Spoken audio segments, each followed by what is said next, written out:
সব সময় পেয়েছেন বাংলাদেশের মা মাটি ও মানুষের সংবর্ধনা অনুষ্ঠান সফল করতে ইতিমধ্যে মাগুরা জেলা স্বেচ্ছাসেবক দল আজকে আলোচনা সভা শেষে এখন এই শুভেচ্ছা মিছিল আয়োজন করেছেন।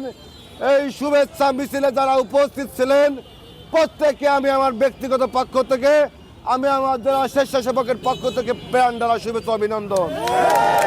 উপস্থিত নেতৃবৃন্দ, এই পর্যায়ে আমাদের সামনে সমাপনী বক্তব্য নিয়ে আসবেন আজকের এই শুভেচ্ছা মিছিলের সম্মানিত সভাপতি মাগুরা জেলা স্বেচ্ছাসেবক দলের সম্মানিত আহ্বায়ক জনাব গোলাম জাহেদ।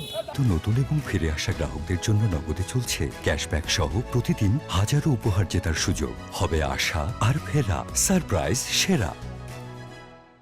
জনতা জনাব তারেক রহমানকে একটি তথাকথিত সরকার তাকে যেভাবে নির্যাতন করেছিলেন, তাকে হত্যার উদ্দেশ্যে তাকে পঙ্গু করে দেওয়া হয়েছিল, তাকে চিকিৎসার নামে তাকে বিদেশ পাঠিয়ে দিয়েছিলেন। বন্ধুরা আমার, আপনারা জানেন তিনি দীর্ঘ 17 বছর পর স্বপ্ন বাস্তবায়ন করার জন্য স্বপ্ন দেখেছেন সেই নেতা আগামী রাষ্ট্রনায়ক জনতা জনাব তারেক রহমান।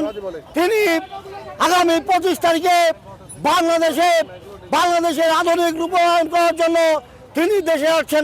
স্বতঃস্ফূর্ত হবে আপনারা 25 তারিখে ওই ঢাকা 300 ফিটে উপস্থিত হবেন সেই আশাবাদ ব্যক্ত করে আজকের এই মিছিলে এখানেই সমাপ্ত করছে।